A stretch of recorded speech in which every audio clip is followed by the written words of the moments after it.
Hey guys, what's going on, and welcome back to What Shall We Do Next. And today I wanted to do another movie review. I did watch another horror movie last night, and it is from 10 years ago, and this one is called The Black Woman.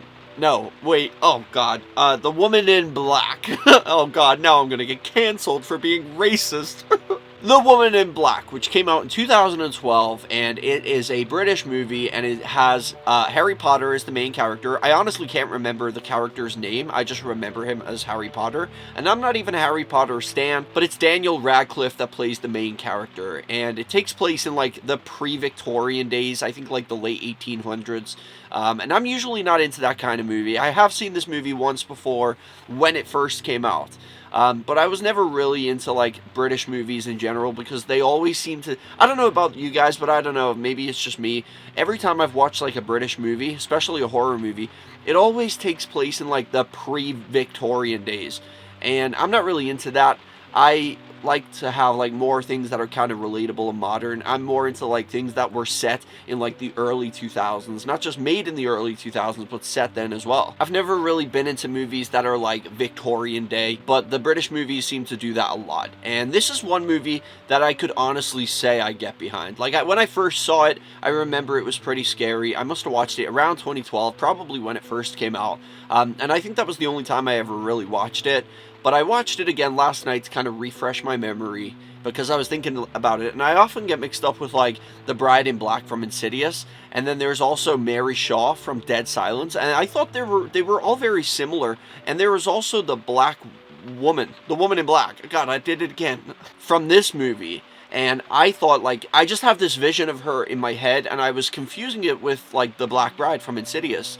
And I wanted to, like, kind of clear it up. So I decided to watch it. It was really good. I got into it pretty quickly. I remember now why it was so good the first time around. It aged well, I gotta say that. Usually you see something and then, like, 10 years later it's either irrelevant and it's not cool anymore, or it just sucks with, like, the updated technology that we have today.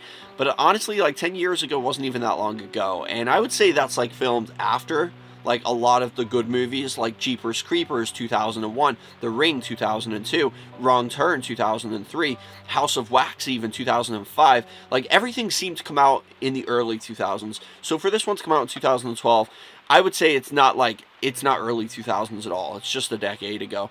But Daniel Radcliffe, I'm not a Harry Potter fan, but I know him as Harry Potter. I can't remember the main character's name in this movie. I've, like, forgot already. But I'm just gonna call him Harry for the sake of confusion.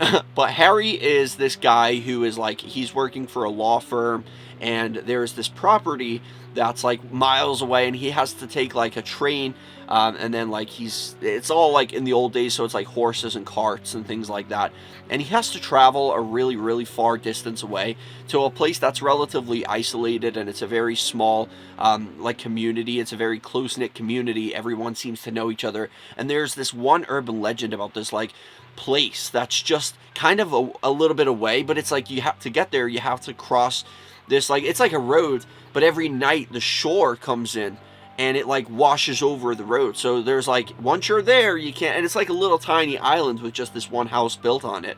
And the house is, like, surrounded by graves of the people who formerly lived there. There's something, I can't remember the whole thing, like, I wasn't really paying that much attention. I was just kind of, like, watching it. But there's something about that house. I feel like he needed to come and collect documents or something so they could start, I guess, working on this house, because it was abandoned. It had been abandoned for decades because there was, like, strange things going on there. Like, children were randomly committing suicide, and they believed there was this, like, negative force that was residing at this house. Especially because the family that did live there, spoiler alert, their son died in the marsh. So, like, all of this was, like, a big swampy wasteland, and, like, the water would, like, rise every night, and, like, the road would be underwater. So once you're on the island, you can't get away.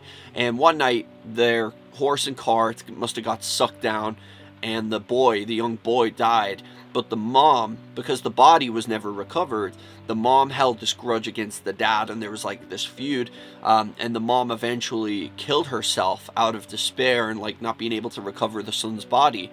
I don't really remember what happened to the dad, but the mom was basically the the woman in black in this movie. And I don't really understand. There is a lot of things that I guess I would need to watch it a couple more times to understand, but I don't really understand why she has a grudge against, like, everybody, and she makes, like, the village people's children commit suicide and things like that. Like, it's pretty morbid, especially the first scene. It's pretty disturbing. But Harry, who works for the law firm, he has to travel to this place, and everyone in town's like kind of like a little iffy about him going there. They feel like he's going to bring something evil back upon the town, and he's just not very superstitious, I guess, so he just goes out there anyway. He makes friends with this guy on the train who kind of helps him out with a lot of stuff. He's like the only guy in the village who has a car.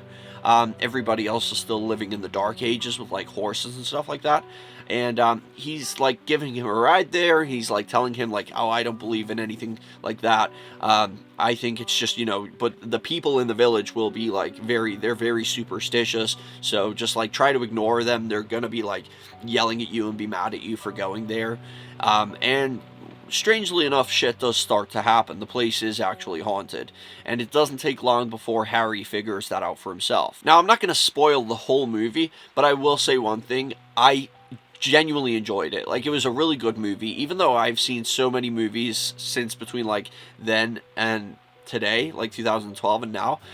It's still a really good movie. I genuinely enjoyed watching it. It is something I could watch again. And like I said, I typically don't really watch British movies because they always seem to base it back in the Victorian times. There's never, I've only ever really seen one movie, which still was kind of old. It was like based in the 70s, and it was The Conjuring 2, took place in England. And so that was, I guess it's still 50 years ago, but it's still relatively modern. And it was like based on a true story. But this is a movie that's really great, and I honestly feel like the Victorian style made it work. It sort of made the atmosphere kind of creepier, because it's like there was no lights and you would have to walk around with a candle, and like it had that like kind of gothic Victorian feel to it, which added to, and the house that he was in was really spooky, really creepy. The way they dressed, the way they talked, like the pictures, I noticed the pictures, like the paintings that they had in the old houses back then, and it was like people sitting like this for the painting portraits and stuff like that, and everything just worked. Like, the whole atmosphere made it feel creepier than I guess it would if it were a modern movie. My genuine favorite part of the movie was the ending.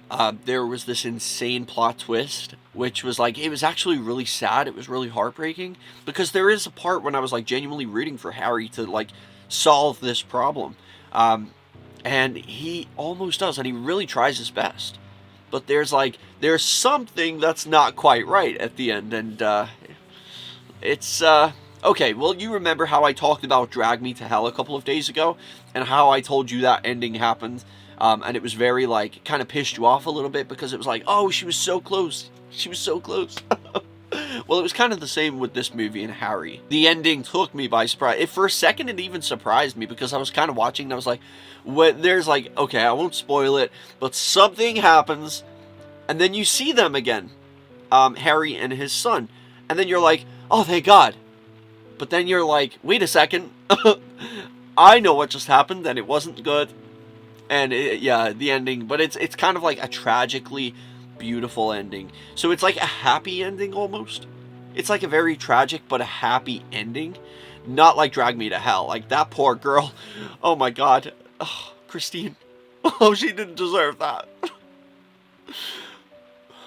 But it's a really good movie overall. If you haven't seen The Black Woman, The Woman in Black, I gotta get out of the habit of saying that, but if you haven't seen The Woman in Black, you should definitely check it out. It's a really good movie. Smash a like on the video and let me know in the comment section, have you seen that movie and what did you think of it? And I'll see you guys in the next one. Peace out and chase your dreams.